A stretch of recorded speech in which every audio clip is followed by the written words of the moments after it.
Comparison समझ में आ गया था नॉन साइक्लिक साइक्लिक का? क्लियर है? ठीक है, सही करें शॉर्ट में। जब हमने बताया फोटोफॉस्फोराइलेशन, इसका मतलब ये है कि there is something in which ATP formation takes place in presence of light. तो phosphorylation is formation of ATP. Photophosphorylation light के presence में. Oxidative phosphorylation, substrate phosphorylation. जब आप देखोगे सबस्ट्रेट लेवल पे हम आपको एटीपी कहीं पे बताएंगे तो हम उसको बोलेंगे सबस्ट्रेट लेवल ऑफ फॉस्फोराइलेशन या डायरेक्ट सबस्ट्रेट फॉस्फोराइलेशन। ओके, तो इस तरीके से डिफरेंट डिफरेंट टाइप्स के एटीपी सिंथेसिस होते हैं। अब हमने जो डिस्कवरी में देखा कि PS1 और PS2 दो सिस्टम है लाइट रिएक्शन। ओके, तो दोनों कलेक्टिवली जब वर्क कर रहे हैं तभी फोटोसिंथेसिस की प्रॉपर प्रोसेस लाइट रिएक्शन की परफॉर्म हो रही है। लेकिन देयर इज समथिंग जो PS1 के एक्टिव होने से है और वो PS1 से ही रिलेटेड है, दैट इज साइक्लिक। उस प्रोसेस में NADPH.H का फॉर्मेशन नहीं होता है, लेकिन उस प्रोसेस में एनर्जी बनती है, that's we call that cyclic phosphorylation. Photo light को यूज कर रहे हैं तो photo phosphorylation. Okay, cyclic means जहां से स्टार्ट वहां पे खत्म, that is cyclic. Non cyclic is always unidirectional, एक डायरेक्शन में वो आगे की तरफ बढ़ जाएगा, नथिंग इज रिवर्सिबल, कुछ बैक में नहीं आएगा, नहीं उस स्टेज पे पहुंचेगा जहां से वो स्टार्ट हो। दोनों का सिस्टम डिफरेंट है। PS1 अकेले वर्क करता है साइक्लिक में, PS1 और PS2 दोनों इन्वॉल्व हैं नॉन साइक्लिक में। स्टार्टिंग PS2 से होता है एंड देन PS1 सेंटर को PS2 से प्लास्टो साइनिंग, ठीक है, इलेक्ट्रॉन डोनेट कर देता है। तो PS1 रिसीव करता है PS2 के electron. Clear? Cyclic flow of electron obviously इसमें होगा, जहां से स्टार्ट वहां पे खत्म। Electron is not cycle back to chlorophyll A, जहां से वो एक्साइटेड होके ऑर्बिट को छोड़ा। फर्स्ट इलेक्ट्रॉन डोनर P700 खुद होगा इलेक्ट्रॉन को डोनेट करने वाला, लेकिन यहाँ पे वाटर होगा एंड यहाँ पे आपको बताया है डिपेंड्स ऑन क्वेश्चन। जब वो आपसे फोटोसिंथेसिस बोल रहा है, इसका मतलब वो आपसे स्टार्टिंग की बात नहीं कर रहा है, फोटोसिंथेसिस की प्रोसेस चल रही है। और फोटोसिंथेसिस में जब आप लिखते हो CO2 प्लस H2O, मतलब वहां पे वाटर आ चुका है। ओके, तो वाटर वहां पे क्या रोल कर रहा है? Act as a electron donor, hydrogen proton donor, उसकी तरह वो वर्क कर। दैट्स वाई जब फोटोसिंथेसिस के रिस्पेक्ट में पूछा जाएगा कि फर्स्ट इलेक्ट्रॉन डोनर कौन है, एक है क्लोरोफिल, एक से इलेक्ट्रॉन एक्साइटेड होके निकल गया, तो क्लोरोफिल अपनी स्टेबिलिटी में था। ओके, उसने इलेक्ट्रॉन लिया नहीं तब तक, वो लेगा कब? जब उसके पास कमी होगी, तो उस टाइम उस कमी को फुलफिल कौन किया? वही होगा इलेक्ट्रॉन डोनर। तो क्लोरोफिल ए इलेक्ट्रॉन डोनर नहीं होगा। ठीक है, जब रनिंग प्रोसेस है तो वाटर मॉलिक्यूल स्प्लिट हो रहा है और इलेक्ट्रॉन दे रहा है, उसको किसको देगा? PS2। To places of photophosphorylation, दो जगह ऐसा है जहां आपको ड्रॉप ऑफ एनर्जी दिखेगा। ये एक कॉम्प्लिकेटेड फिनोमिना बेटा, इसको मैं आपको वन लाइन में नहीं समझा सकती, बस मैं आपको ये बता सकती हूँ। अभी आपको कोई जनरल ऐसे पढ़ाएगा तो वो बोलेगा कि दो स्टेप ऐसे है जहाँ पे एटीपी का फॉर्मेशन हो, but I know the depth, मैं जानती हूँ एटीपी ऐसे रिएक्शन में नहीं बनता है, वो मेम्ब्रेन सिस्टम पे बनेगा, उसके लिए H+ ion concentration role play कर रहा है। तो सिंपली यहाँ पे दो स्टेज ऐसा होगा जहां पे H+ आयन को लेने की जगह ट्रांसपोर्ट कर दिया जा रहा होगा और उससे H+ आयन ऐड हो रहा है, तो कंसंट्रेशन H+ आयन का बढ़ रहा है। अभी हम आज बात करेंगे तो ये आपको क्लियर हो जाएगा। तो टू प्लेसेस और रेडॉक्स पोटेंशियल स्केल में ऐसा है जिसपे H+ आयन ट्रेवल नहीं कर रहा है और उसकी वजह से एटीपी सिंथेसिस होती है। Is it clear? तो वही दो प्लेसेस हो गए फोटोफॉस्फोराइलेशन के, जबकि साइक्लिक में सिर्फ एक प्लेस ऐसा है। Photolysis of water and evolution cyclic में नहीं होगा क्योंकि water is related to PS2। Okay, और साइक्लिक कौन परफॉर्म कर रहा है? PS1। तो नॉन साइक्लिक में फोटोलाइसिस, वाटर का lysis, breakdown, presence of light, that is photolysis. Okay, water and evolution of oxygen takes place. यहाँ पे नहीं बन रहा था क्योंकि वाटर नहीं है, वाटर से ही H प्लस को लेता है, ये वाटर से ही इलेक्ट्रॉन को लेता है एंड फाइनली रिड्यूस होता है, तो ये प्रोसेस नहीं चलेगी, ये प्रोसेस यहाँ पे होगी। ये अभी मैंने आपको बोला होल्ड पे डालने को क्योंकि ये है फोटोसिंथेसिस का इनहिबिटर। ओके, क्लियर है फिर? चलो, significance of light reaction, chemical energy, assimilatory power, ये सब वर्ड आपको ध्यान में होना चाहिए। एसिमिलेटरी पावर, आप एसिमिलेशन करने जा रहे हो ना, फूड बनाने जा रहे हो, ओके, तो उस फूड को बनाने के लिए जो एनर्जी यूज होनी है डार्क रिएक्शन में, that is generated by the light reaction product, उसी में है।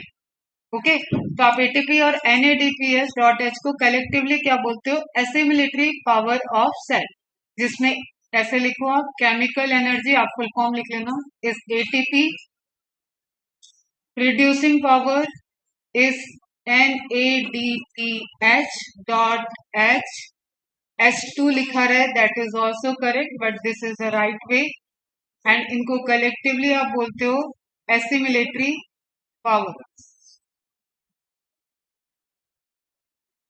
बिकॉज इट यूटिलाइजेस इन, ये यूज होगा, यूटिलाइजेस छोड़ो, आप तो यूज ही लिख लेना, used in dark reaction.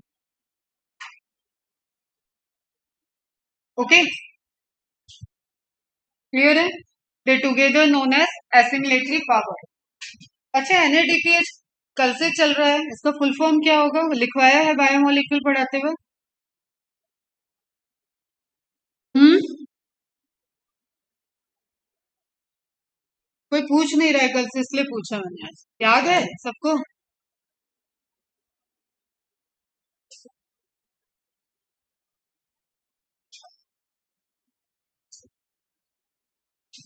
Nicotinamide, adenine, निकोटिना, nicotinamide, ये आपका नाइट्रोजनस बेस वाला है एडेनिन। जब मैंने आपको हाई एनर्जी मॉलिक्यूल पढ़ाया वहां पे बताया, this is di and PH is phosphate. P और एच का फुल फॉर्म ढूंढने लगे, ठीक है? PH itself for phosphate, nicotinamide di, nicotinamide adenine di phosphate. Reducing होता है जब आप कभी भी कोई सिंथेसिस करते हो तो वहां पे यही आएगा रिड्यूसिंग एनर्जी बनने की, सिंथेसिस के प्रोसेस में। जैसे यहाँ ग्लूकोज की सिंथेसिस हो रही है, दिस इज कॉमन बायोकेमिस्ट्री। और जब आप ब्रेक डाउन करते हो, जब आप सेलुलर रेस्पिरेशन करते हो, तो वहां आपको देखना, मैं NAD प्लस पढ़ाऊंगी, FAD प्लस पढ़ा, ये हो जाता है फ्लेविन, हो जाएगा निकोटिन, ठीक है? तो ये आपके ब्रेकडाउन वाले में आएंगे और ये सिंथेसिस में आता है, ये आपको ध्यान रखना है, फॉस्फेट। ओके बच्चा, नेक्स्ट है ATP and NADPH both are used in dark reaction to reduce CO2 to carbohydrate. Oxygen is vital air, necessary है सबके लिए, for all living organism, which is release during light reaction. ये significance है light reaction का, मतलब dark reaction नहीं चल सकता। जो ऑक्सीजन आप सोच रहे हो कि आपको फोटोसिंथेसिस से मिल रहा है, वो एक्चुअली फोटोसिंथेसिस का बाई प्रोडक्ट है, विदाउट कंप्लीट फोटोसिंथेसिस वो आपको रिसीव हो रहा है। Is it clear? तो ये सब सिग्निफिकेंस किसका हो गया? फोटोसिंथेसिस का तो है ही, लेकिन कंप्लीट फोटोसिंथेसिस नहीं इन्वॉल्व है इसमें। तो अगर आपसे पूछता है कि सिग्निफिकेंस ऑफ फोटोसिंथेसिस या लाइट रिएक्शन पूछ लिया स्पेसिफिक, ठीक है, तो ऑक्सीजन सिंथेसिस जो वाइटल एयर है, जो आपके सर्वाइवल के लिए जरूरी है, that is the significance of light reaction which is a part of photosynthesis. Question समझो हम क्या बोल, फोटोसिंथेसिस से आपको ऑक्सीजन मिल रहा है, लेकिन मैंने पहले भी बताया फोटोसिंथेसिस का मतलब है ग्लूकोज का फॉर्मेशन, और ये कंप्लीट फोटोसिंथेसिस से मिल रहा है। तो मेन इसका क्या है ऑब्जेक्टिव? ग्लूकोज की सिंथेसिस, दैट्स व्हाई फोटोसिंथेसिस नाम है। ऑक्सीजन की सिंथेसिस मेन काम नहीं है, इसलिए सिग्निफिकेंस ऑफ लाइट रिएक्शन में अगर आपको पूछता है तो ऑक्सीजन को आपको प्रिफर देना है, क्योंकि ये डार्क रिएक्शन का प्रोडक्ट नहीं है। ऑक्सीजन बना, अब वो गैसेस डिफ्यूजन से डिफ्यूज करता है। Is it clear? चलो अब रिएक्शन देख लेते हैं थोड़ा।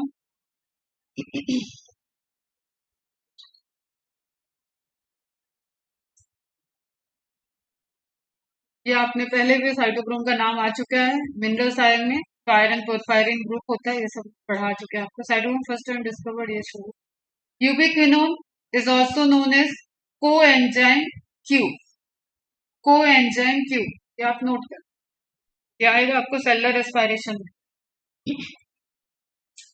ऐसे लिखा रहेगा को क्यू, ठीक है, इसका मतलब ही होता है यूबिक्विनोन कोएंजाइम क्यू। ऐसे भी लिखते हैं यू क्यू एच, तो यूबिक्विनोन रिड्यूस्ड फॉर्म। खैर जहां जहां आएगा वो आप थोड़ा सा फोकस होकर समझ। Ubiquinone is also known as coenzyme Q, discovered by R.A. Morton.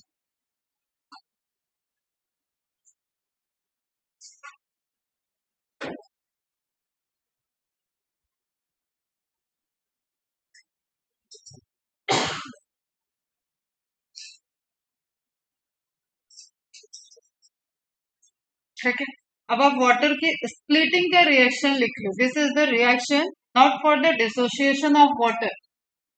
क्या होता है वो डिसोसिएशन ऑफ वाटर में? आप क्या लिखते हो? H plus O H minus, ये लिखते हो ना? ये डिफरेंस दिख रहा है उससे? तो this is splitting of water, ये आप नोट डाउन कर लेना। क्वेश्चन पूछा जाता है एक ऑक्सीजन इवॉल्व करने के लिए कितने आपको वाटर मॉलिक्यूल को स्प्लिट करना पड़े, बताओ।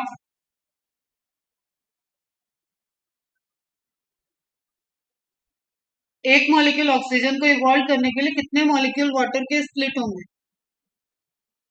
सामने रिएक्शन है देखो, 2 है ना, तो इसी रिएक्शन को वो 2H2O कर देगा, तो यहाँ अपने आप 4H प्लस हो जाएगा, यहाँ 4 इलेक्ट्रॉन रिमूव हो जाएगा, यहाँ 1 लिखो या ना लिखो ऑक्सीजन हो जाएगा कंप्लीट। तो आप ये रिएक्शन लिख लो, यहाँ पे आप इसकी डिटेल्स भी लिख लो, क्योंकि this is splitting, proton electron सबको निकाल देना है आपको। और डिसोसिएशन में आप लिखते हो H plus OH minus, H2O gives H plus OH minus।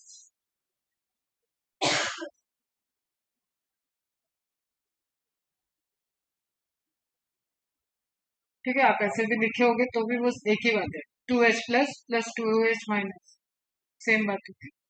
Protons used for NADP plus electron used as a replacement for PS2, ध्यान रखना। ठीक, वेस्ट प्रोडक्ट है, यहाँ पे लिख रहा है आपके लिए काम का है, ठीक है। तो दिस इज वाइटल गैस, ऐसा नहीं कि वेस्ट ही डाल देना, प्लांट के लिए वो वेस्ट प्रोडक्ट, बाई प्रोडक्ट है, तभी तो डिफ्यूज करके वो एयर में दे रहा है, नहीं तो खुद यूज करता। एक होता है सेलर रेस्पिरेशन एवरीवेयर चलता है, वो उसके लिए जितनी नीड है वो प्लांट खुद यूज कर लेता है।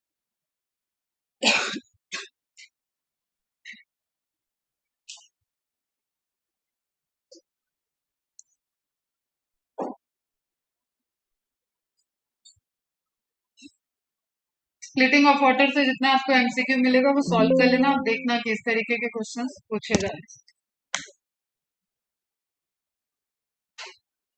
ठीक है, तो अभी आपको ये कौन सी मेम्ब्रेन है बेटा, फटाफट बता दो। पिटाई खा जाओगे तुम। प्लाज्मा मेम्ब्रेन पे हम प्रोसेस बता रहे हैं, हाइलाइक्वाइड मेम्ब्रेन, इसलिए पूछ ही लिया मैंने ये देख के। प्लाज्मा मेम्ब्रेन चाहे जो भी मेम्ब्रेन हो वो बाइलिपिड लेयर होती है बेटा, ना? तो थाइलाइक्वाइड की मेम्ब्रेन है, तो हम सोचा होगा कि आज तो आंसर देंगे। ठीक है, तो थाइलाइक्वाइड के मेम्ब्रेन के अंदर वाला पोर्शन बेटा थाइलाइक्वाइड ल्यूमेन। अगेन अब दूसरे स्टेप पे जा रहे हैं ना, तो समझने की कोशिश करो पहले लोकेशन। एंड बाहर की तरफ क्या है?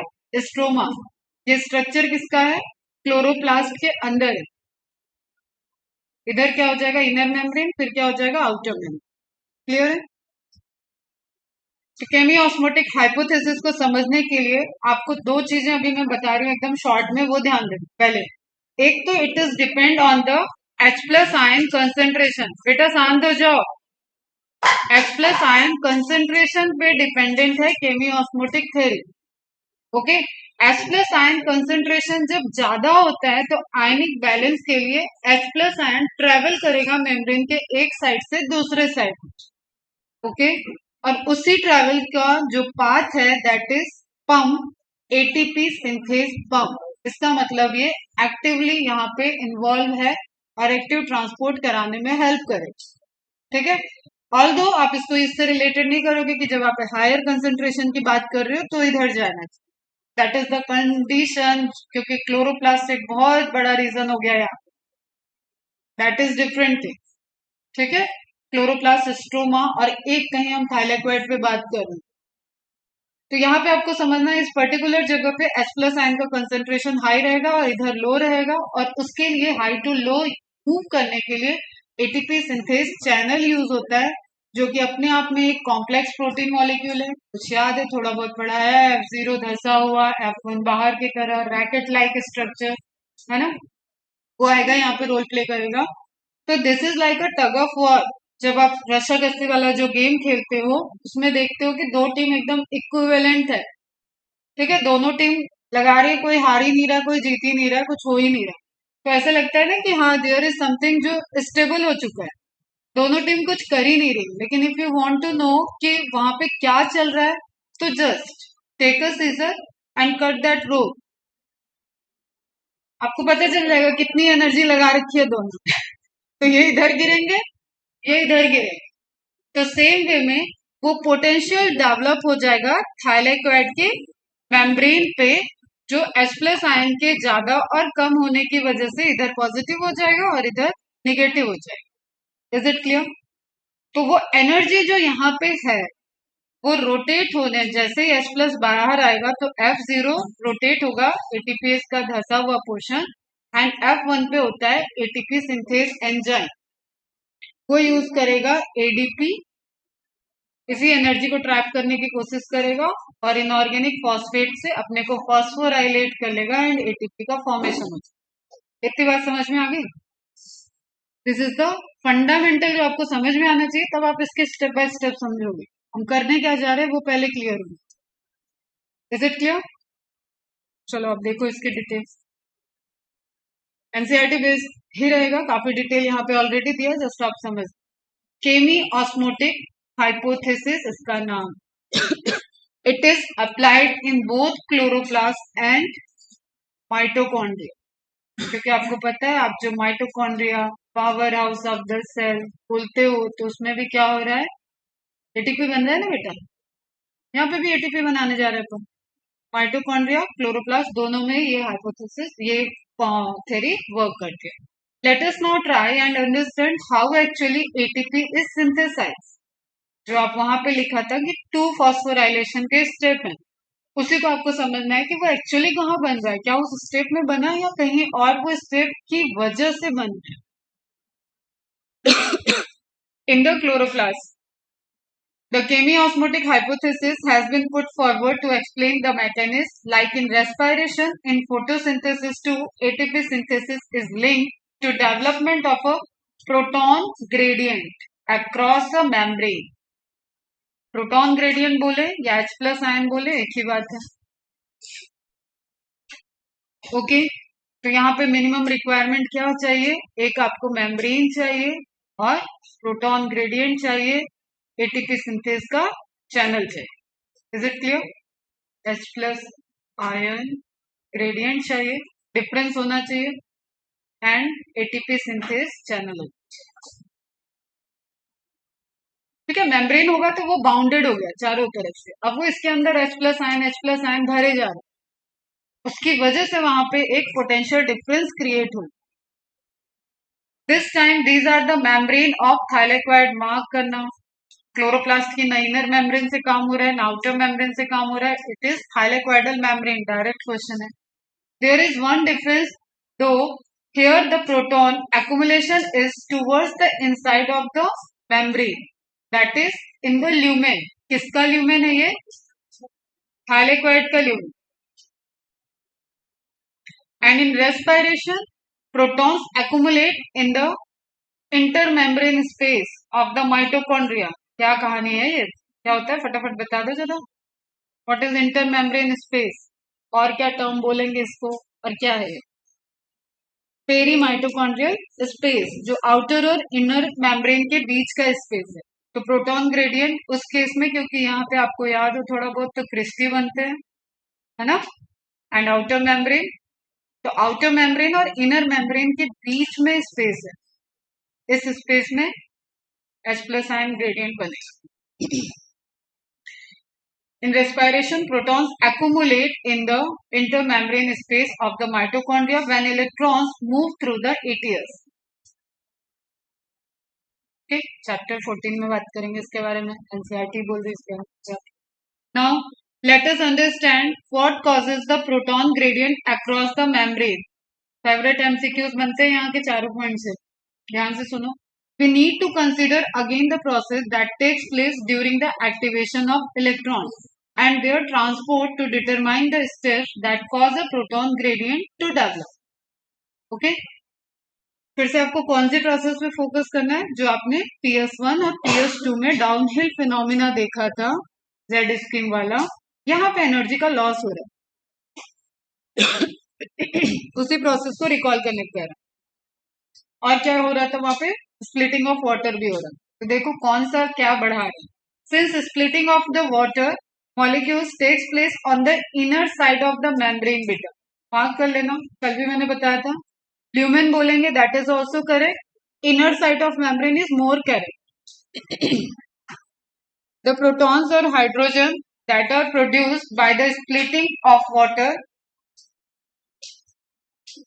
accumulate within the lumen of thylakoid. अंदर की तरफ स्प्लिटिंग हो रही है, तो एक्यूमुलेट कहाँ हो जाएगा, ल्यूमेन में एक्यूमुलेट होगा। तो H+ आयन इंक्रीज हो रहा है। तो पहला जो पॉइंट है that is related to increase of H+ ion. आप जस्ट वो पॉइंट जहां खत्म हुआ है वहां पे आप ब्रैकेट में लिख लेना, प्रोटॉन को इंक्रीजेस होगा, इस पॉइंट का कंक्लूजन ये है।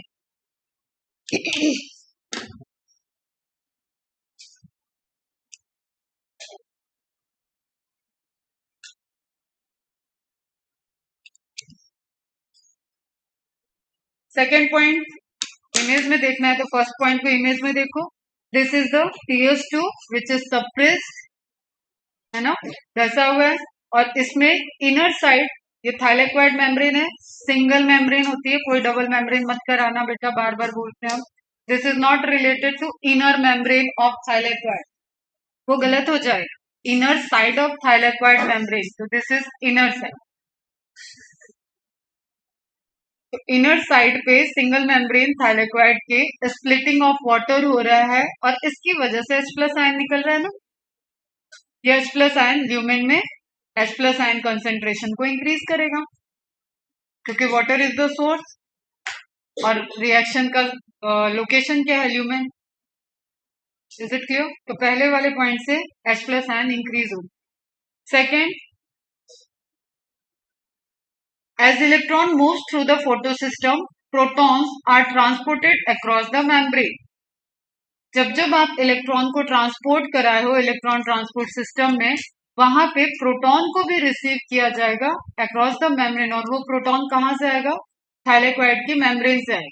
ठीक है, जस्ट सपोज प्लास्टोक्विनोन ने अगर यहाँ पे 2 इलेक्ट्रॉन लिए, तो 2 प्रोटॉन लेने के लिए ये ल्यूमेन की मेम्ब्रेन थाइलेक्वाइड की मेम्ब्रेन पे चल रहा है, तो H+ आयन कहां से आएगा, स्ट्रोमा वाले side. Is it clear?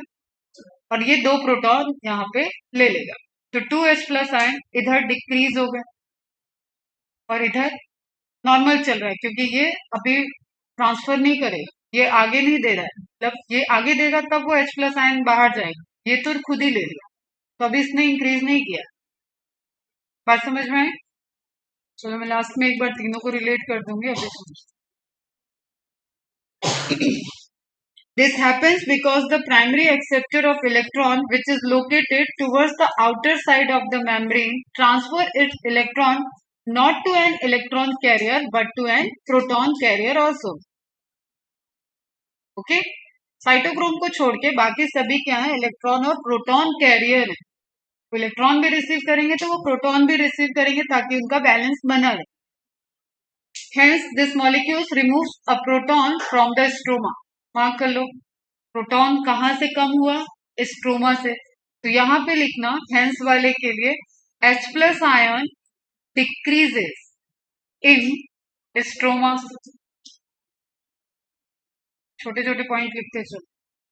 While transporting an electron, और हो कहाँ रहा है, ये इलेक्ट्रॉन ट्रांसपोर्ट के साथ ही साथ हो रहा है, पैरेलल चल रहा है। तो when this molecule passes, twist कहाँ आएगा, जब वो its electron to the electron carrier on the inner side of the membrane, which is cytochrome V6F. ठीक है, साइटोक्रोम आप लिख लो. Side of the membrane the proton is release. उस केस में वो प्रोटॉन को एक्सेप्ट नहीं करेगा, लेकिन हाँ इलेक्ट्रॉन के साथ साथ प्रोटॉन ट्रांसपोर्ट करेगा फ्रॉम स्ट्रोमा टू ल्यूमेन, क्योंकि साइटोक्रोम जो बीच में था उसने लिया ही नहीं प्रोटॉन. तो इस वाले लाइन से प्रोटॉन इंक्रीज हो गया कहाँ, ल्यूमेन में. यहाँ प्रोटॉन डिक्रीज हुआ स्ट्रोमा में, यहाँ प्रोटॉन इंक्रीज हो गया ल्यूमेन में. क्योंकि जैसे मेरा, मुझे तुम समझ लो मैं कॉम्प्लेक्स इलेक्ट्रॉन और प्रोटॉन कैरी करूं, तो मैंने इधर से इलेक्ट्रॉन लिया इधर से प्रोटॉन लिया, मेरे दोनों हाथ वर्क किए, मैंने दोनों रख लिए. लेकिन दूसरे केस में क्या है, मैं सिर्फ इलेक्ट्रॉन को कैरी करूं, तो मैंने इधर से प्रोटॉन लिया और इधर छोड़ दिया दिखाने के लिए कि हाँ मैं प्रोटॉन ले लिया बैलेंस कर लूंगी, लेकिन मैंने इस साइड छोड़ दिया, तो इधर से तो कम ही हो गया और मेरे पास रुका नहीं है, इसलिए अब ल्यूमेन में इंक्रीज हो गया कंसेंट्रेशन. तो one statement is related to H plus ion concentration, या इससे भी आप स्ट्रोमा के साइड में देखोगे तो H plus ion concentration decrease हो रहा है. ओके, क्लियर है.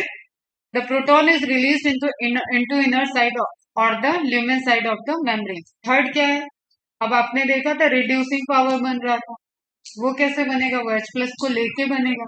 किधर बन रहा है, स्ट्रोमा साइड में, तो H प्लस को यूज कर रहा है. तो NADP वाले केस में H plus ion again concentration decrease हो रहा है किधर, स्ट्रोमा में.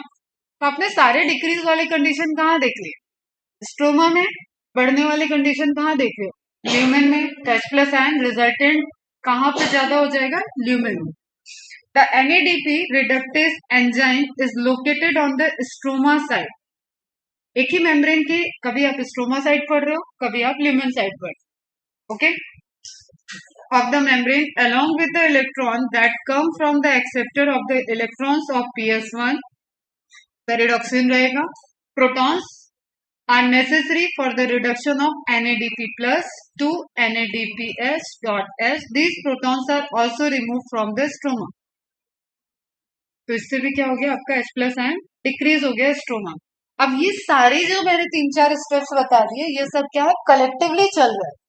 तो इसके रिजल्टेंट H प्लस आयन का अगर आप मैग्नीट्यूड देखोगे तो कंसेंट्रेशन ल्यूमेन में बढ़ गया. ठीक है बच्चा, ल्यूमेन में बढ़ चुका है एंड स्ट्रोमा में घट गया. तो जब स्ट्रोमा में घट गया है तो वहां पे क्या हो जाएंगे, नेगेटिव चार्ज ज्यादा हो जाएंगे. ये हो गई मेम्ब्रेन, और मेम्ब्रेन के एक साइड क्या हो गया, पॉजिटिव चार्ज ज्यादा हो गया. मेम्ब्रेन हो गई यहाँ पे चार्ज, पोटेंशियल जनरेट हो गया. इज इट क्लियर, ये सब थोड़ा समझो, अभी नर्वस सिस्टम पढ़ाएंगे वहां भी ये सब आएगा. इज इट क्लियर, ठीक है. Hence within the chloroplast protons in the stroma decreases in number while in the lumen there is accumulation of proton. अब ये क्लोरोप्लास्ट के साथ फिर कंफ्यूज मत हो जाना, ल्यूमेन क्लोरोप्लास्ट का नहीं है, ये थाइलेक्वाइड का है. This creates a proton gradient across the thylakoid membrane as well as measurable decrease in pH in the lumen. क्या हो गया ये बेटा, बताओ.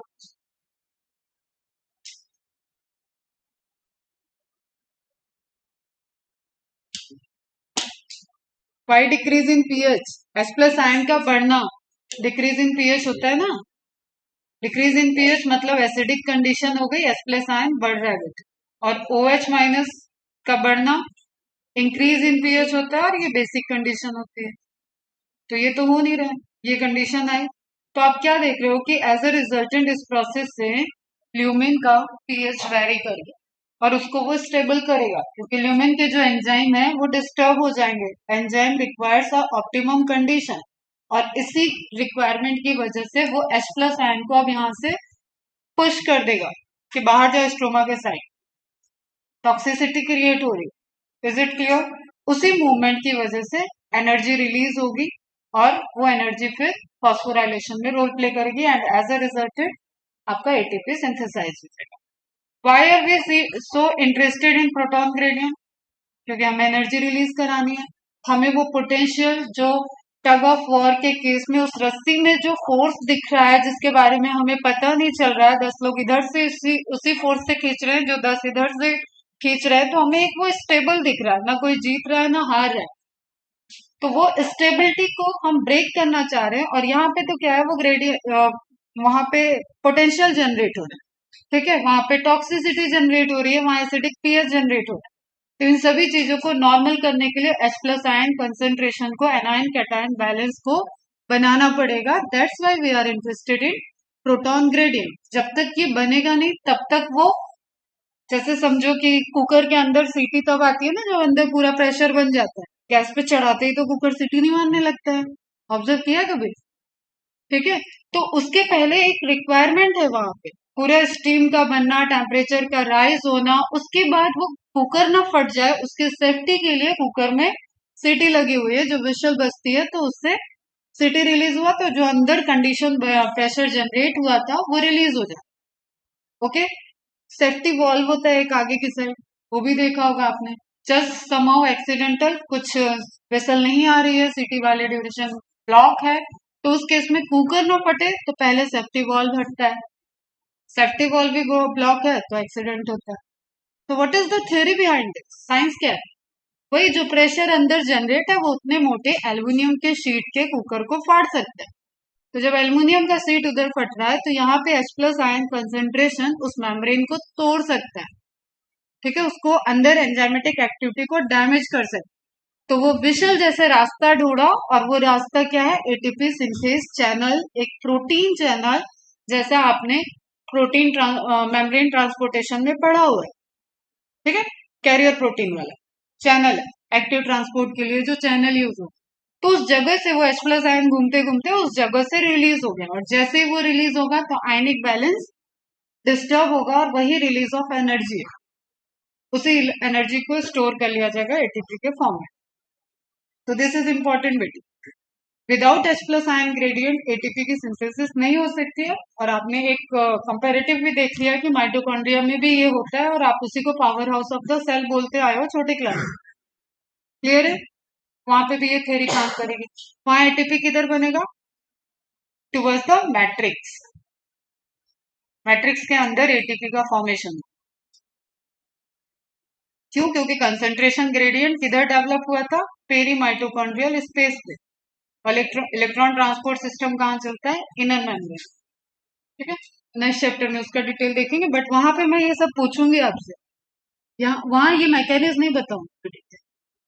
This gradient is important because it is the breakdown of this gradient, underline कर लेना, that leads to the synthesis of ATP.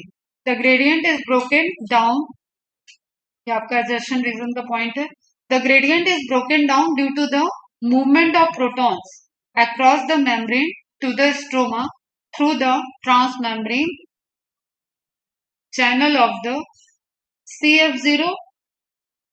देखो F0 and F1 is common, अब ये माइटोकॉन्ड्रिया में भी है, क्लोरोप्लास्ट में भी है, तो डिस्टिंग्विश करने के लिए क्लोरोप्लास्ट वाले को C लगा दिया, CF0। धसा हुआ होगा, 0 मतलब नीचे, 1 मतलब ऊपर अगेन, तो CF0 जो मेम्ब्रेन में धसा हुआ पार्ट है, और एटीपी सिंथेसिस एक्चुअली कहाँ होता है? CF1 पे। The ATP synthase enzyme consists of two parts. One called CF0 is embedded, धसा हुआ, in the thylakoid membrane and forms a transmembrane channel that carries out facilitated diffusion. ठीक है, facility लिया ना, H plus ion अगर diffuse हो रहा है लेकिन वो एक लिपिड मेम्ब्रेन को छोड़ के एक प्रोटीन से हो रहा है तो that is facilitated. Is it clear? ठीक है, तो facilitated diffusion of protons across the membrane. ठीक है, आप यहाँ पे इसको पैसिव ट्रांसपोर्ट ही कंसीडर करो, एनर्जी यूज नहीं कर रहा है, फैसिलिटेड डिफ्यूजन दे दिया ना तो it is non consuming energy transportation. Clear? The other portion is called CF1 and protrude protrudes, बाहर की तरफ निकला होगा, ऑन द आउटर सरफेस, तो ये एम्बेडेड था, ये प्रोट्रूड है of the thylakoid membrane on the side that faces the stroma. अब ये क्या कहानी लिखी हुई है, अगर आपको सब कुछ समझ में आ गया तो सारी लाइन एकदम 1 to 1 क्लियर होगी। The breakdown of the gradient provides enough energy to cause a conformational change in the CF1। Conformational change चाहिए होता है प्रोटीन को बाइंडिंग और एक्टिविटी करने के, नहीं तो एडीपी तो वहां पहले से भी प्रेजेंट था, इनऑर्गेनिक फॉस्फेट ऑलरेडी प्रेजेंट था। अगर वो एडीपी पीआई का रिएक्शन कर रहा है, इसका मतलब वहां पे कुछ उसने कैटालिटिक चेंजेस किए है, दैट इज कन्फॉर्मेशनल चेंज। ठीक, in the CF1 particle of the ATP synthase, ये लिख लेना बेटा। कन्फॉर्मेशनल चेंज किधर हुआ? CF1 में हुआ। किसकी वजह से हुआ है? CF0 के रोटेट होने के H+ आयन के ट्रेवल करने की वजह से हुआ, which makes the enzyme synthesis several molecules of energy packed ATP। अब आपको वो याद कर लो, आप AMP से ADP का बनना, ADP से ATP का बनना, सारे फॉस्फेट बॉन्ड हैं और सबसे हाई एनर्जी बॉन्ड ट्राइफॉस्फेट वाले जगह पे होता है। केमियोस्मोसिस रिक्वायर्स, ये अगेन क्वेश्चन है, पहले भी बताया मैंने, एक मेम्ब्रेन चाहिए, एक प्रोटॉन पंप चाहिए, एक एक नहीं चाहिए, ठीक है, मेम्ब्रेन एक है, प्रोटॉन पंप कई सारे हैं, लेकिन आप एक पर्टिकुलर लोकेशन पे देखना चाह रहे हो तो एक प्रोटॉन पंप वहां पे इन्वॉल्व है।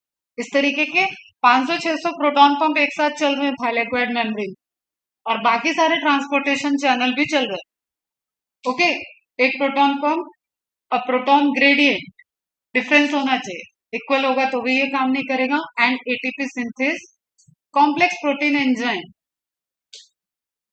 Complex protein channel. अब देखो बेटा, यहाँ पे आप कंफ्यूज कर जाओगे, मैंने बता रखा है आपको कि पंप वर्ड यूज होता है तो that is related to active transport, that's why मैंने बोला था कि ये है एक्चुअली एक्टिव ट्रांसपोर्ट, लेकिन एनसीईआरटी उसको एक बार फैसिलिटेड डिफ्यूजन लिख दिया, तो फैसिलिटेड डिफ्यूजन मतलब पैसिव ट्रांसपोर्ट, तो यहाँ कहीं एनर्जी को यूज करने की बात ही नहीं किया है, यहाँ एनर्जी के सिंथेसिस की बात है। तो बहुत स्मार्टली बस आपको एनसीईआरटी की लाइन को वहां पे ध्यान रखना है। ओके, प्रोटॉन के लिए पंप यूज कर रहा है और एटीपी सिंथेसिस हो रही है। This is the complex pump, जिसके एक पार्ट पे एटीपी सिंथेस एंजाइम भी प्रेजेंट है।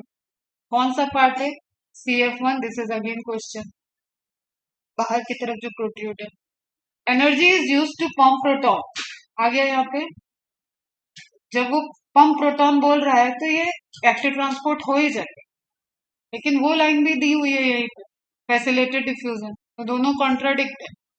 Across a membrane to create a gradient or a high concentration of proton within the thylakoid lumen। अब देखो, इसको आप ऐसे भी रिलेट कर सकते हो कि जब एनर्जी लगा के प्रोटॉन को अंदर लाया जा रहा है, मतलब वो इलेक्ट्रॉन ट्रांसपोर्ट चैनल में जब स्ट्रोमा से ल्यूमेन की तरफ प्रोटॉन को ट्रांसफर कर रहा है, that is active transport, that is active transport, क्योंकि वहां स्पेसिफिकली आप क्या ले रहे हो? प्रोटॉन पंप को यूज कर रहे हो। लेकिन जब वो एटीपी सिंथेस कॉम्प्लेक्स से ट्रैवल कर रहा है, then you can relate it के फैसिलिटेड डिफ्यूजन, एक ही टाइम में दोनों चलता है, दैट्स वाई हम लोग इसको कलेक्टिवली हायर स्टडी में हम इसको एक्टिव प्रोसेस बोलते हैं। ओके, आपको क्या ध्यान रखना है, वो यहाँ दो बातें कर रहा है, एक तो एटीपी सिंथेस से प्रोटॉन का बाहर जाना, that is across the concentration gradient, तो उसको बोल दिया फैसिलिटेड डिफ्यूजन, फैसिलिटी प्रोवाइड। लेकिन जब स्ट्रोमा से इलेक्ट्रॉन प्रोटॉन को पंप किया जा रहा था, उस जगह पे एक्टिव ट्रांसपोर्ट हो रहा था, स्ट्रोमा में कंसंट्रेशन हायर था, नहीं कम था, ठीक है, और कम से ज्यादा की तरफ और भेजा जा रहा है ताकि ल्यूमेन में कंसंट्रेशन बढ़ता जाए, तो वो एक्टिव ट्रांसपोर्ट होगा, उसके लिए यूज कर रहा है प्रोटॉन पंप। ठीक है, टू क्रिएट अ ग्रेडियंट और a high concentration of proton with in the thylakoid lumen, ATP synthase has a channel that allows diffusion of protons back across the membrane. This releases enough energy to activate ATP synthase enzyme. Step by step निकालो, flow chart बना लोगे, clear रहेगा। That catalyzes the formation of ATP. Is it clear? Along with the NADPH produced by the movement of electron, the ATP will be used immediately in the biosynthetic reaction. कौन सा है जहाँ पे light नहीं use हो रही है? That is dark reaction taking place in the stroma, responsible for fixing of CO2 and synthesis of sugar. Is it clear? ठीक है. अब देखो आपको ये एक थाइलाकॉइड मेम्ब्रेन की सारी लोकेशन समझने के लिए दिया, लेकिन व्हाट आई एम सेइंग कि इस तरीके के कई सारे सिस्टम इसी थाइलाकॉइड के मेम्ब्रेन पे चल रहे हैं. ओके, तो यहाँ फोटो सिस्टम 2 है, फोटो सिस्टम 1 है, इलेक्ट्रॉन ट्रांसपोर्ट, इलेक्ट्रॉन को कैरी करने वाले, प्रोटॉन को कैरी करने वाले, लेकिन वो मॉलिक्यूल, वो प्रोटीन कॉम्प्लेक्सेस जो प्रोटॉन को कैरी नहीं करेंगे, ट्रांसपोर्ट कर देंगे from stroma to lumen, that are cytochrome B6 and F. ठीक है, इसके रिजल्टेंट H+ आयन बढ़ गया, इसके रिजल्टेंट H+ आयन बढ़ गया, इसके यूज होने की वजह से H+ आयन कम हो गया. अब आप अपने इमेज पे आ जाओ फटाफट. ये मैंने सेल चैप्टर में बताया, इसकी अभी हम बात बिल्कुल नहीं करेंगे. F0 F1 ध्यान रखना आपको. जब F0 दैट इज लाइक कि कोई आप वो झूला ऐसे देखे हो जो ऐसे रोटेट करता है, तो आपकी सीट यहाँ है लेकिन वो रोटेट करने की वजह से आप उधर जाओ. और कोई आप ऐसे स्पाइरल स्टेयर्स देखे होगे कहीं, तो वो कैसे डायरेक्ट भी ऐसे जा सकती है, लेकिन वो स्पाइरल ही ऐसे बढ़ गई तो ऊंचाई पे आप पहुंच जाओ. ओके, तो यहाँ क्या हो रहा है, हाइड्रोजन एक जगह है, वो मॉलिक्यूल ऐसे रोटेट होता है और हाइड्रोजन बाहर की तरफ निकल गया. तो इस निकलने की वजह से ये वाला पोर्शन कंफर्मेशन चेंज करता है और उससे एटीपी सिंथेस एक्टिवेट होता है. एडीपी पीआई उस एनर्जी को यूज करते हैं एटीपी बनाने. आपके काम का क्या है, F0 F1, प्रोट्रूड कौन है F1, सप्रेस्ड कौन है F0. कौन सा F0 है, CF0 है. C means chloroplast. ठीक है, पूरा चैनल क्या है, एटीपी सिंथेस चैनल है. स्पेसिफिक एंजाइम कहाँ है एटीपी सिंथेसिस का, F1 वाले पार्ट पे. ये सब क्वेश्चन है. क्लियर है बच्चों?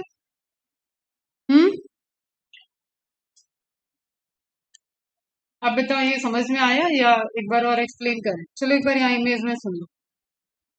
ये आपके एनसीईआरटी का इमेज है, आ चुका है एग्जाम में, बड़ा हैवी टाइप का इमेज है. अब आपको ध्यान देना है कि प्रोसेस एक तो ये चल रहा है आपका लाइट रिएक्शन, ये चल रहा है आपका लाइट रिएक्शन. ये दोनों Z स्कीम बनाएंगे. Okay, and as a resultant उसके NADPH यहाँ बना. एटीपी कहाँ बना ये है क्वेश्चन. ओके, तो एटीपी कहाँ बना, एटीपी स्ट्रोमा में बनता है, थाइलाकॉइड मेम्ब्रेन पे बनता है. अब वो आपको समझ में आएगा कि वो जो दो जगह एटीपी बनता है उसको हम क्यों नहीं एग्री कर रहे. उस जगह पे एटीपी नहीं बना, उस जगह से जो H+ आयन कंसंट्रेशन रिलीज हो रहा था उसकी वजह से एटीपी फॉर्मेशन के लिए प्रोटॉन का ग्रेडियंट डेवलप हो रहा है. Is it clear? तो चलो इस इमेज को समझ लो. प्रोटॉन का ग्रेडियंट केमियोस्मोसिस में बनेगा कहाँ, ल्यूमेन के साइड में हायर, कम किधर होगा, स्ट्रोमा के साइड. ओके, कम किसकी वजह से हो रहा है, दो वजह है कम होने की. एक तो NADP+ जो H+ आयन को यूज कर रहा है, कम हो गया. एक जो H+ आयन को सारे इलेक्ट्रॉन कैरियर, जैसे ये प्लास्टोक्विनोन लिखा है PQ, तो PQ इलेक्ट्रॉन यूज किया और प्रोटॉन यूज किया तो क्या बन गया, PQH. Is it clear? ठीक है, तो उस केस में ये H+ आयन इधर से कम हो गया, डिक्रीज हुआ, डिक्रीज हुआ.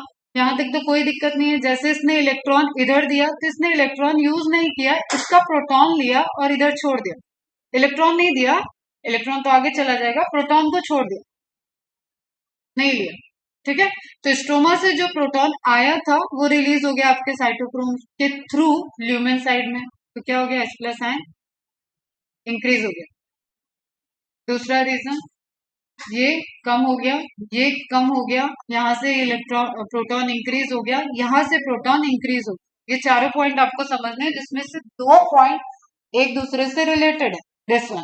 इसलिए आपके बुक में ABC ही लिखा है और हम 4 बता रहे हैं. ठीक है, क्लियर है? फिर और क्या ध्यान रखना है आपको, पीक्यू पीक्यूएच लेबलिंग दी हुई है उसको ध्यान रखना है, प्लास्टोक्विनोन कहाँ है ये ध्यान रखना है, ईपीएस का पार्ट है ये ध्यान रखना है, पीएस2 और पीएस1 के बीच में है, पीएस1 के पहले है, पीएस2 के बाद में है, ये ध्यान रखना है। देन एनएडीपीएच का फॉर्मेशन स्ट्रोमा के साइड में हो रहा है, ये ध्यान रखना है, ठीक है। और फेरिडॉक्सिन बताया हुआ है, फेरिडॉक्सिन से एनएडीपीएच इलेक्ट्रॉन लेता है।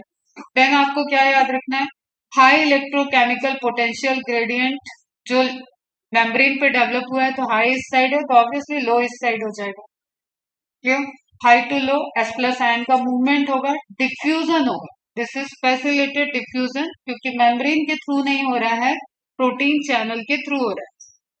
और इस डिफ्यूजन से F1 साइड में एटीपी सिंथेस यहाँ पे लिखा हुआ है, दिस इज F0, यहाँ रोटेटरी व्हील्स लगे तो मतलब रोटेटरी पोर्शन होता है ये। इस साइड से H प्लस आयन जब मूव किया, H प्लस आयन का रोल नहीं है एटीपी में फॉर्म करने में, एनर्जी जो निकली है उस एनर्जी को एडीपी ने फॉस्फोराइलेट करने में यूज हो गया, और एडीपी और इनऑर्गेनिक फॉस्फेट जो ऑलरेडी प्रेजेंट थे उनके बीच में बॉन्ड बन गया और फाइनली एटीपी की सिंथेसिस हो गई और H plus ion stroma side में आ गया, तो इस साइड का बैलेंस भी हो जाएगा, जो हाई और लो वाला ये इलेक्ट्रोकेमिकल पोटेंशियल ग्रेडियंट बना था। इज इट क्लियर, अभी क्लियर है? जरा एक मिनट खुद देख लो और पूछो अगर कुछ पूछना।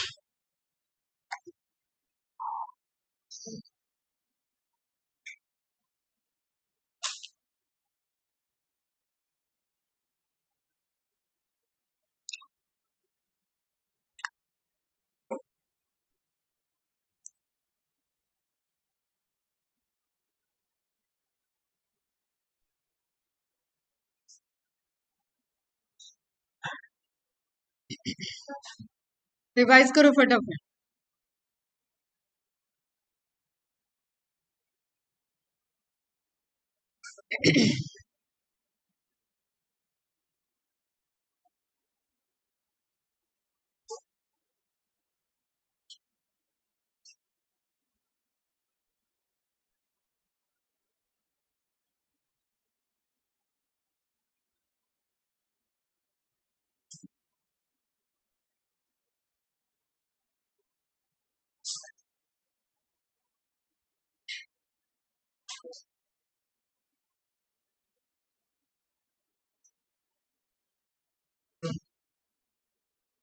बातें नहीं, रिवाइज करो फटाफट, बताओ फिर मुझे क्लियर है या नहीं।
समझ में आ गया, हो गया क्लियर सबको? तो केमी ऑस्मोटिक थ्योरी में रिक्वायरमेंट क्या है, मेम्ब्रेन होना चाहिए, प्रोटॉन पंप चैनल होना चाहिए, हाइड्रोजन आयन मतलब प्रोटॉन ग्रेडियंट होना चाहिए, इलेक्ट्रोमोटिव पोटेंशियल वहां पे जनरेट होना चाहिए एंड एटीपी सिंथेस चैनल होना चाहिए, ये सब रिक्वायरमेंट है।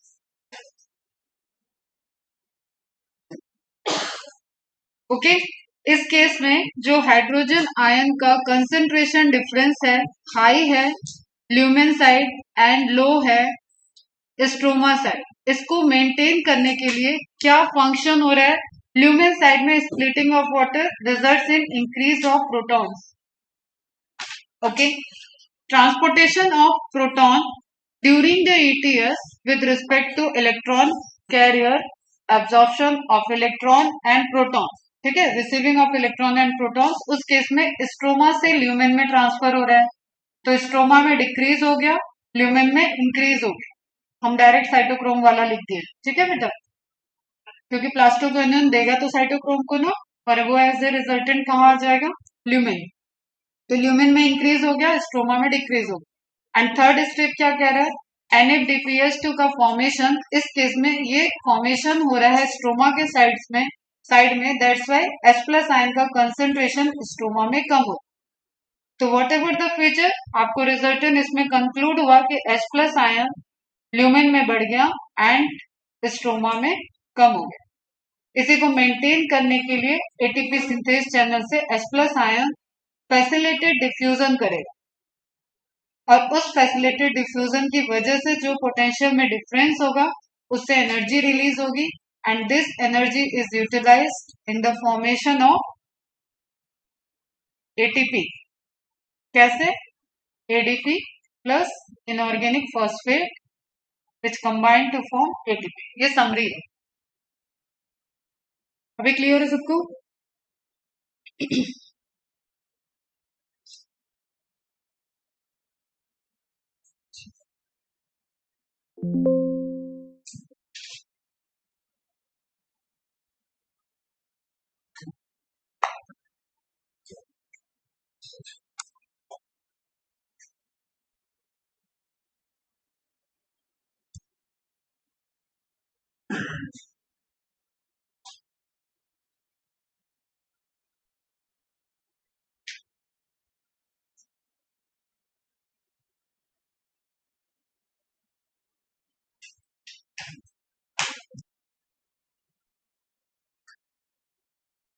ठीक है बच्चों, ये हो गया अपना प्रोसेस, ये हो गया सारे स्टेप, ये हो गया कंक्लूजन, केमी ऑस्मोसिस कंप्लीट हो गई।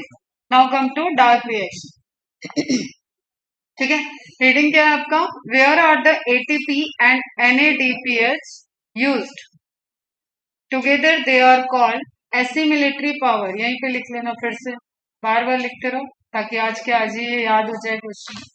Assimilatory power, one is reducing, one is energy, chemical energy है ये, and this is reducing power. We learned that the products of light reaction are ATP, NADPH2 and oxygen. Of these, oxygen diffuses out of the chloroplast. That's why it is significance of light reaction. While ATP and NADPH2 are used to drive the process leading to the synthesis of food.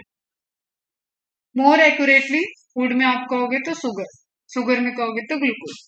This is biosynthetic process या phase of photosynthesis. पहला वाला क्या था? Biomolecule की synthesis तो यहाँ पे हो रही है। पहला वाला क्या था?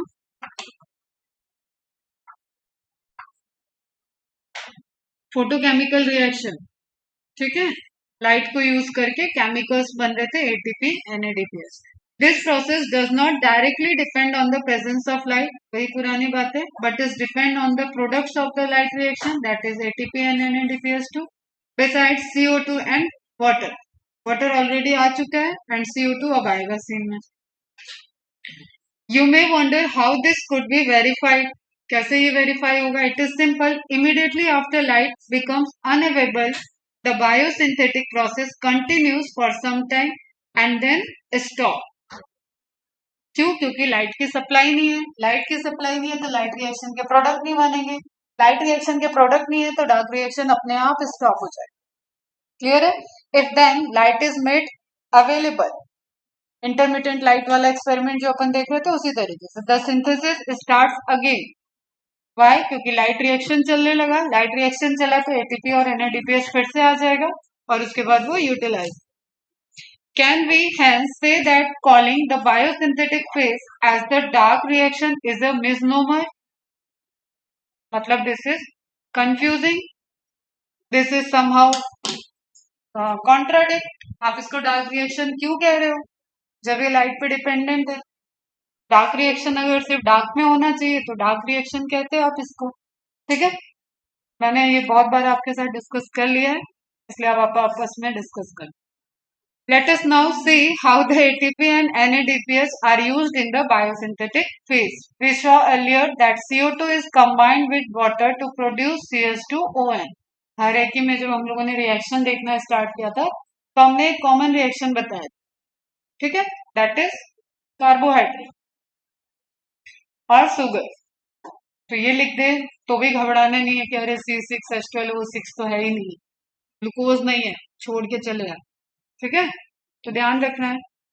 It was of interest to scientists to find out how this reaction proceeded. देखा हमने इसका इस चैप्टर में हायरार्की थी, एक क्रोनोलॉजी थी हिस्ट्री की, कि ये पता तो है कि शुगर बन रहा है, ये पता तो है ऑक्सीजन निकल रही है, लेकिन वो कहाँ से निकल रही है, कौन सा पाथवे है, क्या है. तो जब तक केल्विन ने रेडियो आइसोटोप नहीं यूज किया कार्बन को लेबलिंग करने के लिए, रेडियो आइसोटोप बनाने के लिए, तब तक ये एक्चुअली पता नहीं चला कि जो CO2 एंटर कर रहा है वो कार्बन ही फिक्स हो रहा है और वो ग्लूकोज में पार्टिसिपेट कर. Is it clear? और rather what was the first product formed when CO2 is taken into a reaction और फिक्स? और ग्लूकोज क्या डायरेक्टली बन रहा है या कोई इंटरमीडिएट प्रोडक्ट है? तो पहला प्रोडक्ट कौन है? जो प्रोडक्ट बन रहा है क्या वो सारे प्लांट में बनता है? क्या दूसरे अलग अलग कैटेगरी के प्लांट आप बना सकते हो on the basis of first product formation? इस तरीके की क्वेरीज ऑलरेडी चल रही थी. ओके, शुगर बन रहा है दैट इज ओके, ऑक्सीजन निकल रहा है दैट इज ऑल्सो ओके. बाकी इसकी मेथड को सुलझाने में 100 साल लग गए और extra. Just after World War II, अभी मैंने जब यूनिट स्टार्ट हुआ था आपका, वहां पे भी जो यूनिट वाइज साइंटिस्ट हैं उसमें केल्विन का ही नाम दिया था. प्लांट फिजियोलॉजी जब स्टार्ट हुई थी तब, ठीक है?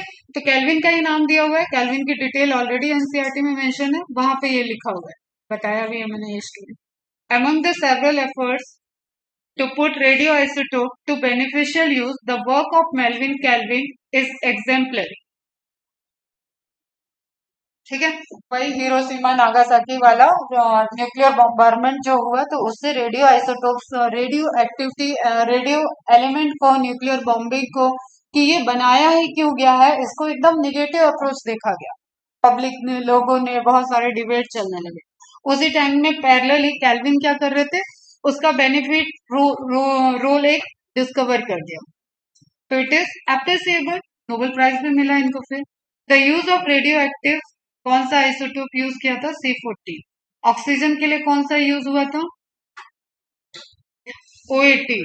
ठीक है, by him in algal photosynthesis. Easy है एल्गी पे वर्क करना, ठीक है?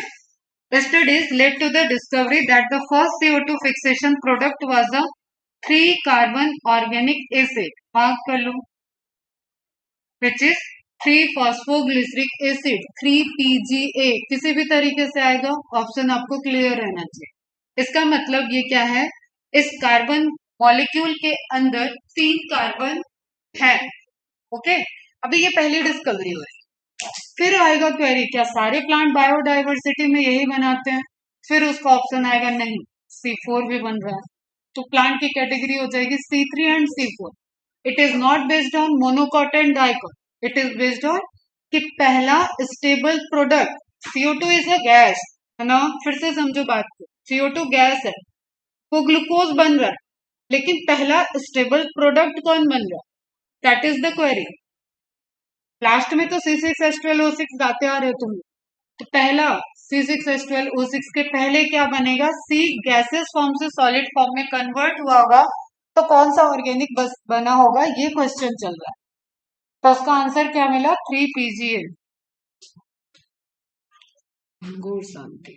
चलो, phosphoglyceric acid. He also contributed to working out the complete biosynthetic pathway. पूरा पाथवे देख लिया उन्होंने और फिर उन्होंने सी लेबलिंग को आइडेंटिफाई किया कि रेडियो एक्टिव एमिट होगा, प्रोसेस में एमिट होगा, कंपोनेंट के अंदर मिलेगा। जैसे जस्ट सपोज हम इस पीजीए को टेस्ट करें तो इसके अंदर से भी रेडियो एमिशन हो रहा होगा, रेडिएशन निकल रहा होगा। रेडियो एक्टिव एलिमेंट की कैरेक्टरिस्टिक्स होती है रेडिएशन।